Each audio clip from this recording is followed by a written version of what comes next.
Hello दोस्तों, हमारे channel BEd corner में आपका स्वागत है। तो आज मैं आपके लिए लेके आई हूँ एक आदर्श पाठ्य योजना जो हिंदी विषय से संबंधित है। तो आइए शुरू करते हैं। सबसे पहले हमारी पाठ्य योजना संख्या आ जाएगी। दिनांक कक्षा 9, विषय हिंदी, उपविषय गद्य, अवधि वादन, प्रकरण हमारा है दो बैलों की कथा। इसके बाद विद्यालय का नाम आ जाएगा सामान्य उद्देश्य से संबंधित 5 बिंदु, विशिष्ट उद्देश्य जिसके अंतर्गत ज्ञानात्मक, बोधात्मक, अनुप्रयोगात्मक, विश्लेषणात्मक, संश्लेषणात्मक और अंतिम विशिष्ट उद्देश्य में हमारा मूल्यांकन शामिल होगा। उसके बाद हमारी शिक्षण सहायक सामग्री आ जाएगी। चौक, संकेतक, नमूना चार्ट, पाठ्यपुस्तक आदि। पूर्व ज्ञान, विद्यार्थी दो बैलों की कथा कहानी के बारे में सामान्य जानकारी रखते हैं। उसके बाद हमारे प्रस्तावना प्रश्न आ जाएंगे।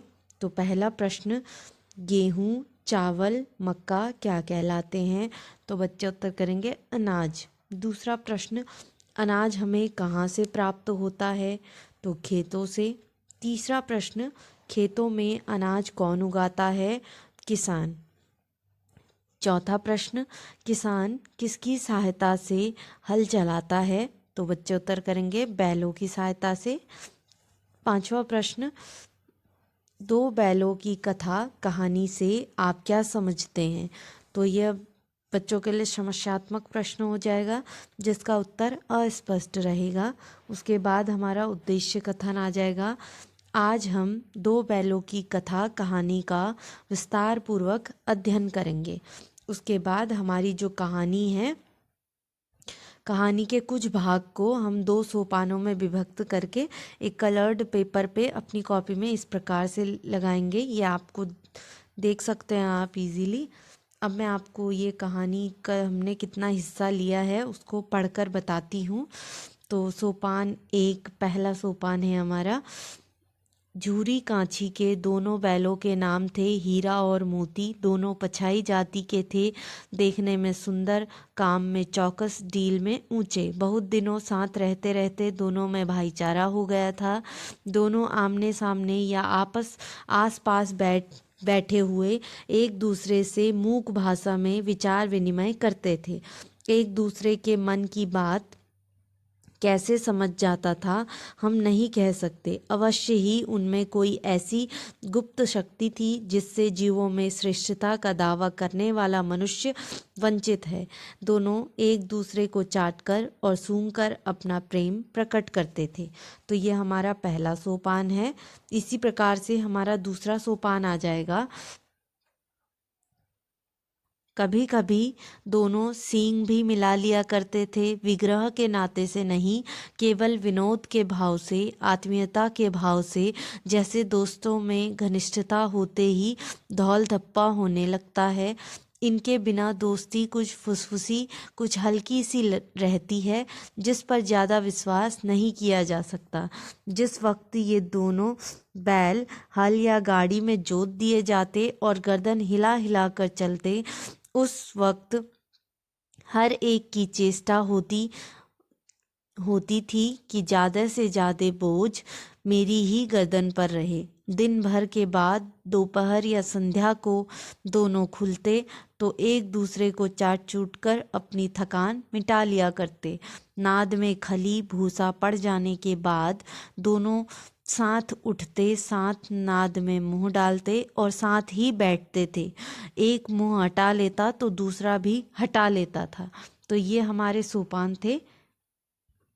इसके बाद हमारी प्रस्तुतिकरण आएगी।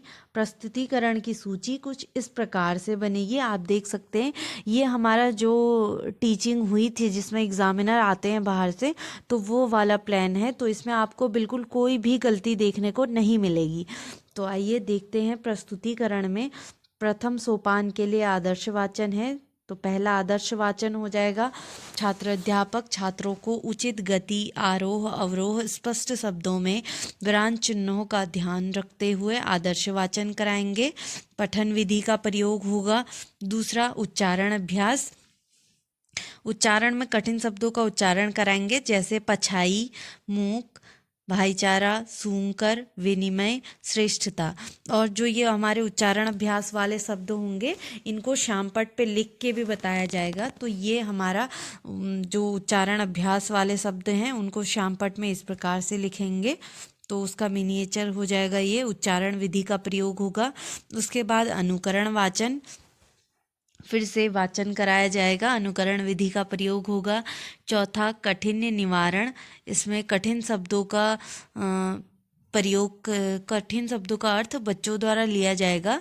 जैसे सुंदर, प्रविधि आ जाएगी इसमें बीच में, आप कुछ भी लिख सकते हैं, हमने यहाँ पे प्रविधि वाला ब्लैंक छोड़ा है, तो इसकी जगह पे आप अपनी प्रविधि लिख लीजिएगा। जैसे सुंदर है, सुंदर को अब हम बच्चों से हमने खूबसूरत अर्थ लेना है, तो हम किस विधि का प्रयोग कर रहे हैं। जैसे मैंने बच्चों को बोला कि बच्चों सुंदर शब्द का पर्यायवाची बताइए, तो प्रविधि में हमारा पर्यायवाची शब्द आ जाएगा, ठीक है।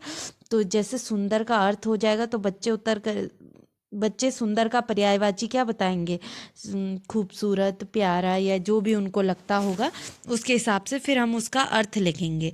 दूसरा विनिमय, विनिमय का हो जाएगा आदान प्रदान। श्रेष्ठता, उसका हो जाएगा सर्वोपरि। लास्ट से हमारा वंचित, वंचित यानी कि रहित।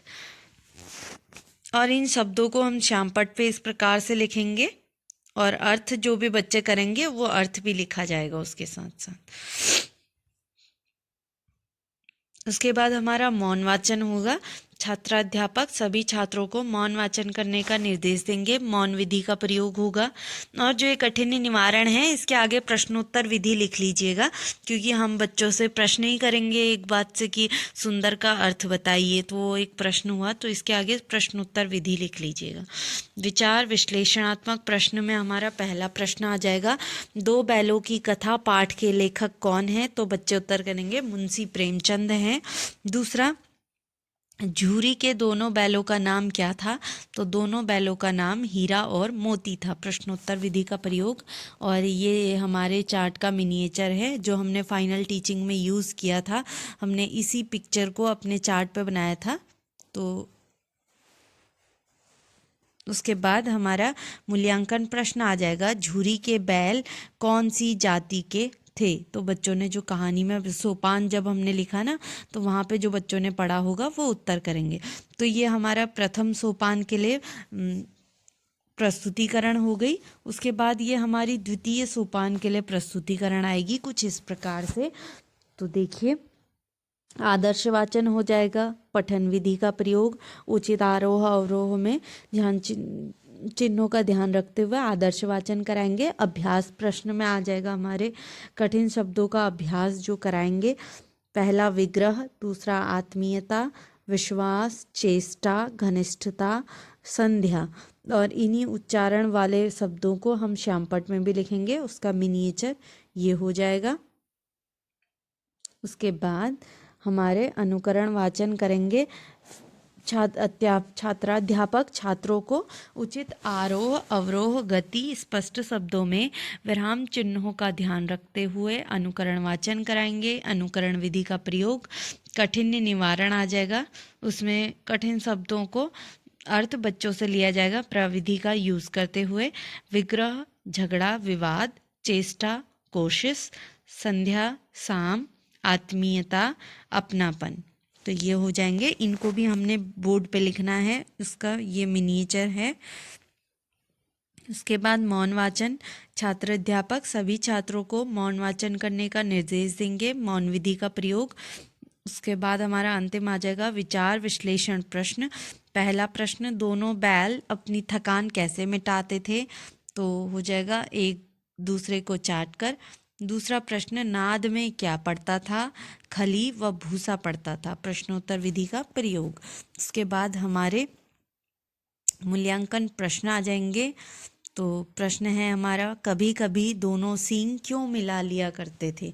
तो आपने जो कहानी में पढ़ा होगा बच्चों ने, वो उत्तर करेंगे।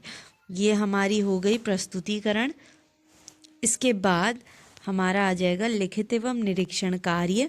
तो छात्राध्यापक छात्रों को श्यामपट्ट पर लिखित कार्य को अपनी पुस्तिका में लिखने का निर्देश देता है और स्वयं घूम घूम कर निरीक्षण करता है।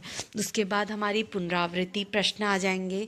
पहला, झूरी कांची के दो बैल का नाम क्या था? दूसरा, दो बैल की कथा कहानी के लेखक कौन है? तीसरा, बहुत दिनों साथ रहते रहते दोनों में क्या हो गया था? चौथा, जब दोनों बैल हल या गाड़ी में जोत दिए जाते थे तो उनकी चेष्टा क्या होती थी? इसमें हमने इसके बाद हमारा गृह कार्य आएगा, क्योंकि ये हमारा फाइनल टीचिंग का प्लान है जिसके बाद हम स्कूल दोबारा नहीं जाते हैं, तो इसीलिए हम बच्चों को गृह कार्य नहीं देते हैं उस दिन, इसीलिए हमने इसमें गृह कार्य का कॉलम नहीं बनाया। अगर आप चाहें, अगर आप फील्ड टीचिंग के लिए बना रहे हैं ये प्लान, तो आप इसके बाद गृह कार्य का कॉलम बनाइएगा जिसमें दीर्घ उत्तरीय प्रश्न, लघु उत्तरीय प्रश्न और अति लघु उत्तरीय प्रश्न शामिल कीजिएगा। तो मैं आशा करती हूँ कि आपको हमारी पाठ्य योजना पसंद आई होगी। अगर आपको हमारी पाठ्य योजना पसंद आई है तो प्लीज़ हमारी वीडियो को लाइक कीजिए, शेयर कीजिए, हमारे चैनल को सब्सक्राइब कीजिए। Thank you.